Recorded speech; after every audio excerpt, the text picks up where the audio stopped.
যে অবস্থা অল্প বললেই বুঝবেন আপনারা, আমাদের যেন ভয় নাই। আর কিছু মানুষ আছে তাদের প্রোগ্রামও নাই, ভয়ও আবার বেশি। তো যাক, আলহামদুলিল্লাহ, গতকালের যে প্রোগ্রাম ছিল আমার সেটাও বাতিল হয়েছে, আগামীকালের প্রোগ্রাম সেটাও বাতিল। কিন্তু মাঝখানে আজকে যে হচ্ছে এটা আমার বিশ্বাসই হচ্ছে না। এটা অন্তর খুলে আলহামদুলিল্লাহ বলেন তো। 3 বছর 4 বছর পরে কষ্ট করে একটা প্রোগ্রাম পাই, তাও যদি বন্ধ হয়ে যায় তাদের মতো কষ্ট আর কি হয়। কিন্তু আপনাদের প্রোগ্রাম তো আল্লাহ তো বন্ধ করেনি, তাই না? বলেন আবার আলহামদুলিল্লাহ বলেন। আপনারা কিছু শুনলে বলা শুরু করবো, আর যদি বলেন যে চলে যান তাহলে আমিও চলে যাব আর কি। বলবো, শুরু করব? তাহলে একটু মনোযোগ দিবেন। আমি প্রায় প্রোগ্রামে দেখি যে যখনই টাকা পয়সা চাওয়া হয় তখনই আপনারা উঠে চলে যান, তাই না? আজকে এর একটা ওষুধ দিব ইনশাআল্লাহ। তো এই ওষুধটা খেলে ভবিষ্যতে এই অসুখ আর হবে না ইনশাআল্লাহ, আশা করি। ওষুধ দিব, নিয়ে যাবেন তো আজকে? হ্যাঁ, বসেন, এই ওষুধ আজকে আমি দিব ইনশাআল্লাহ। খুব কাজে লাগবে আশা করি ইনশাআল্লাহ। এই ওষুধ খুবই জরুরি। এটা আমি টাকা নেব না, কিন্তু ওষুধ ঠিকই দিব ইনশাআল্লাহ আজকে। তো মা বোনরা যারা আছেন, আমার তকদির এইরকমই আর কি, ওই প্রতিদিনই 11:30টায় বা 12টা, 12:15 এর মধ্যে মঞ্চে আসা লাগে। তো এখন আর কিছু বলি না, মানুষকে যতই বলি ততই রাত্রিতে দেয়। তো যাদের কি বলবো, যারা রাস্তায় আছেন, দোকানে আছেন, তাদেরকে বলবো অল্প সময় আল্লাহকে সাদাকা দেওয়ার জন্য এখানে এসে অংশগ্রহণ করবেন ইনশাআল্লাহ। এখানে আসার যে ফজিলত সেটা কি আপনারা জানেন? জানেন না? আমি একটু ছোট করে বলি, অল্প টাইম বলি, শোনেন। আমাদের এক ভাই মারা গেছেন, আলহেরা শিল্পী গোষ্ঠীর প্রধান বলতাম, ভাই শফিকুল ইসলাম। আপনাদের খুব আনন্দ দিতে, তাই না?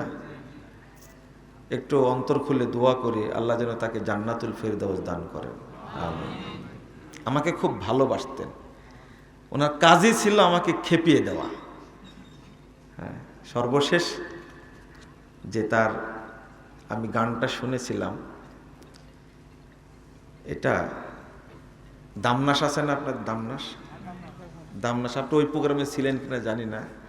আমি যাচ্ছিলাম মঞ্চে আর উনি গান গেয়ে নেমে আসছিলেন, তা আমাকে খুব স্নেহ করতেন আর কি। তো যখন নামছেন আমাকে দেখে বলছেন যে, জয়পুরহাটের ভাষা ওইভাবে বলতে পারবো না, তো ওইভাবে আমাকে বলল। ওটা আবার মঞ্চে গেল, যা শুরু করলো। সর্বশেষ ওই দিনই তার এই গানটা শুনেছি। এই গানটার লেখককে জানেন? আপনারা কেউ জানেন না? মাশাআল্লাহ, এটা মনে আছে দেখতেছি। এটা প্রফেসর ডক্টর মুসলিউদ্দিন সাহেবের লেখা গানটা। আমাকে খেপানোই ছিল এই শফিকুল ইসলাম সাহেবের কাজ। তো গানটা এত সুন্দর মধুর সুরে গাইল, গেয়ে আর শুনতে পেলাম না। তার কয়েকদিন পরেই আল্লাহ তাকে নিয়ে গেল। আল্লাহ যেন তাকে কবুল করেন, আমিন। আপনাদের অন্তরটা ঠান্ডা হয়ে যায়, তাই না? গানের রচয়িতার কাছে গানটা বললে বেশি টেস্ট পাওয়া যায়, তাই না?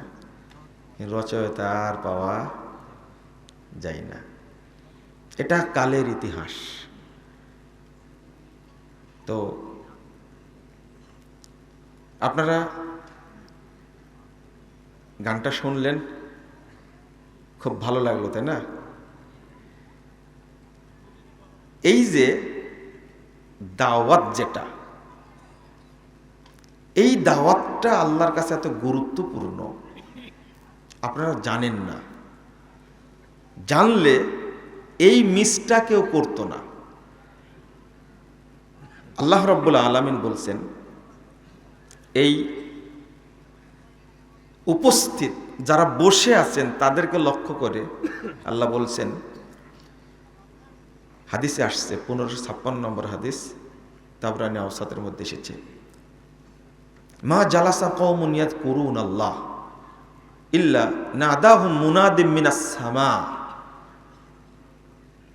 যখন কিছু মানুষ বসে আল্লাহকে জানতে চায়,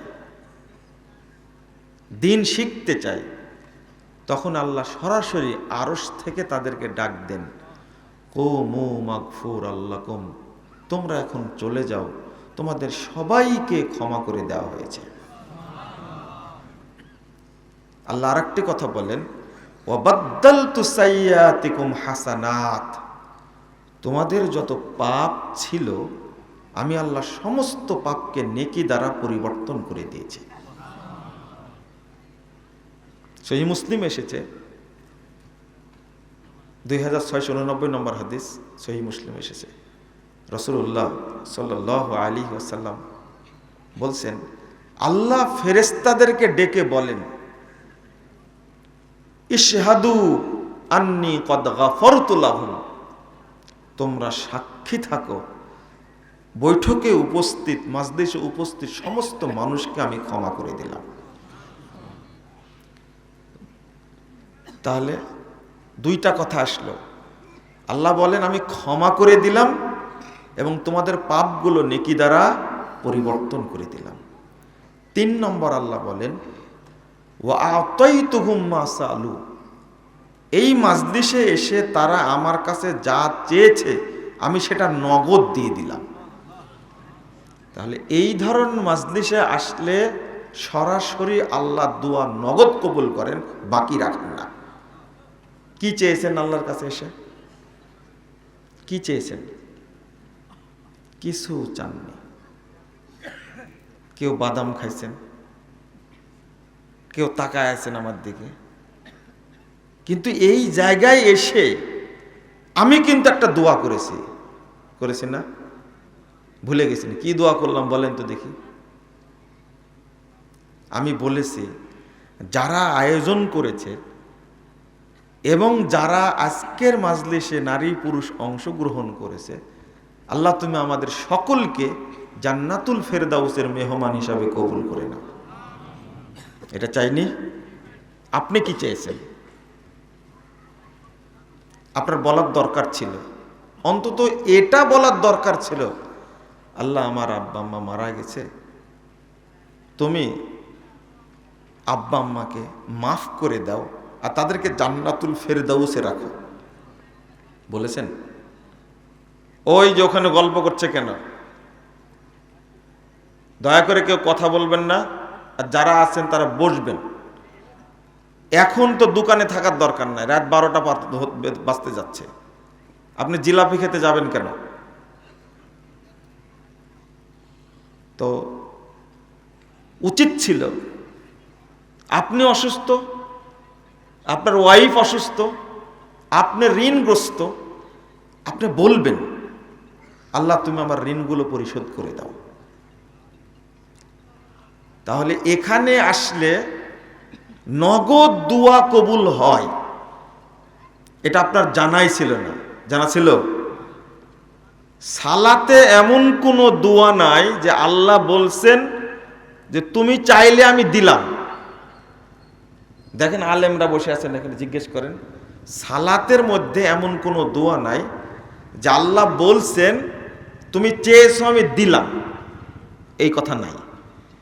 কিন্তু এখানকার মর্যাদা আল্লাহ রাসূল সাল্লাল্লাহু আলাইহি ওয়াসাল্লাম বলছেন, আল্লাহ তাআলা ওয়াদা করছেন এবং ফেরেশতাদেরকে সাক্ষী রেখে বলছেন, তোমরা সাক্ষী থাকো, উপস্থিত লোকেরা আমার কাছে যা চেয়েছে আমি তাদেরকে সেটা দিলাম, আমি তাদেরকে দান করলাম। বলুন আলহামদুলিল্লাহ। 4 নম্বরটা আল্লাহ বলেন, ওয়া আজারতুহুম মিম্মাস্তাজারু,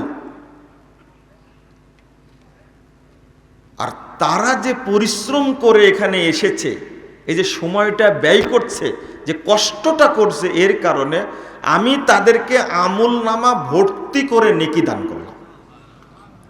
এ কি আশ্চর্য! এই চারটা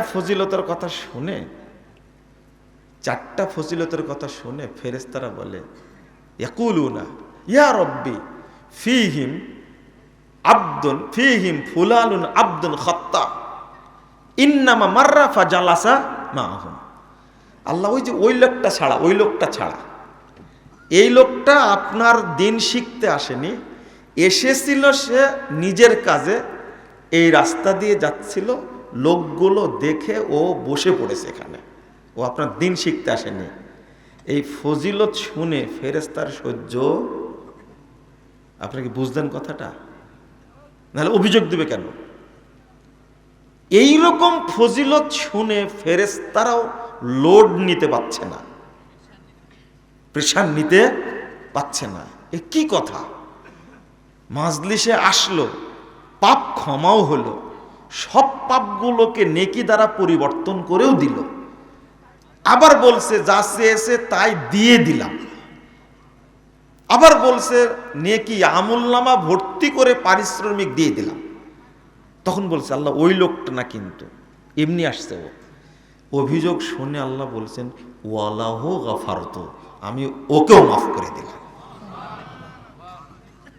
আমি এই জন্য বলি, মাজলিসে এসে জায়গা না থাকলেও কোনো রকমে বলে ভাই একটু আমাকে বসতে দেন, অন্তত যেন আমি ফজিলতটা নিয়ে যেতে পারি। বুঝলেন না মনে হয় কথাটা? ক্লিয়ার বোঝা যাচ্ছে কথা? এত রাতে আলোচনা করলে মনে থাকে?